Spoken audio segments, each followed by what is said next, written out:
All right. Think we're rolling. Think we're good here. So start off. How are you? Wonderful, I would hope. It's been a couple days. Yesterday wasn't too much going on. Can't remember too much of what I was doing. Nope, kind of blanking. I guess that's okay for vacation though. Just kind of relaxing, playing a bit more games, doing a bit more research on things. One of the things was though, am looking to like take interviews for kind of like a writing position, but like a technical writing position or something where I can convey technical things in a more accessible way to people who maybe aren't as technical or are looking to get into being more technical. And that's kind of a lot of what I started Prismatic Planet for. That was kind of the idea there, is in order for people to care or to, like, how do you say, it's really hard to care about something when you don't know a lot about it.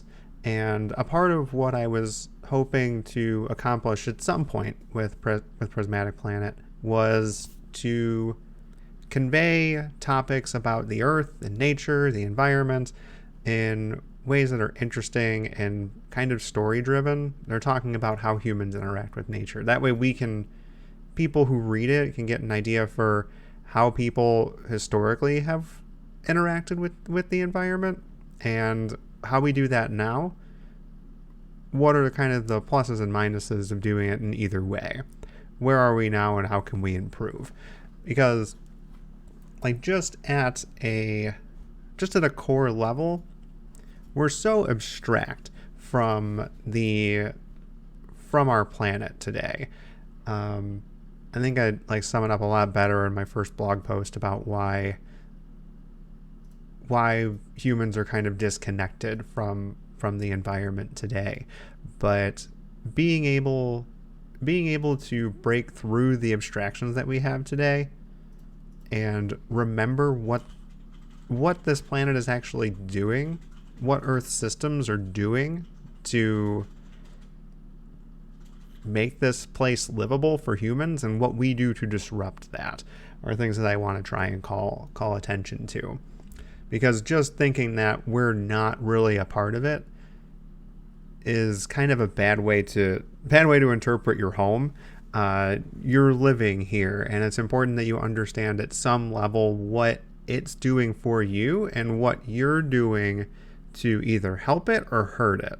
And gaining that understanding is a fantastic first step to understanding what you can do to make it better, or what you can keep doing to keep it better. But like I do okay work with, and this is kind of getting like into what I wanted to say, is that the work I do, I can definitely agree with. It can be smart. It can make things seem feasible. It can sometimes be fun. And the hardest hurdle I have for working with anything I make is that it's just really hard for me to say I'm proud of it. And I'm like finding that while I'm doing interviews for things that are kind of bridging a gap between like development, like software development, web development, and marketing. So I'm not in marketing. I just happen to be a developer who can talk and communicate well and understand complex topics and bring that to the table in a way that a lot of people can understand. And I do that particularly well. And it's really still hard for me to come up with something and share it, but at the same time say, I'm proud of that thing that I made. I could be like, this is really helpful. It's helping a lot of people, but it's really hard for me to say, yeah, I think I did a good job there. And I really have to work on that, especially if like I'm looking to get into that space that's like, how do I take content and put it in front of people? One of the best ways that you could do that is by saying, I'm really proud of this thing. It's really super dope. Go check it out. And like, that's just like my biggest hurdle there. Like, even for like, I don't know. Like, I was like, I'm just sort of rambling a little bit here, but like the really dumb, like, red berries cereal video that I did, like, what was it, probably last week? I thought it was such a dumb idea, but it was probably like an engaging thing. Like, if I put that in front of people, they'd probably like that. And it's like, a part of me is like, I think I find it funny. I thought it introduced a bit of like, okay, so you see something that you don't quite understand, you research it, you get a better understanding, and you share that, but at the same time you share kind of your humorous path to getting to understanding why something is the way it is. And that's not terribly different than how I'd approach most things. It's describing the path to understanding. It's just with the red berries example, it was just like really kind of dumb, but still like a good class in what it's like to not know something, build a hypothesis, go out there and find out, learn about it, find the actual truth, adopt that, and keep that going forward. And that's kind of how a lot of the research I do for the stuff I do these days is. Like, I don't know all the answers going into like code or like how like server infrastructure is, or how to do like identity management in the perfect way for any given circumstance, or how the planet works. I have ideas for how those things could work in my head. I go out there and I learn. I make myself smarter by doing that, and then I share that with other people. That's just kind of what I do.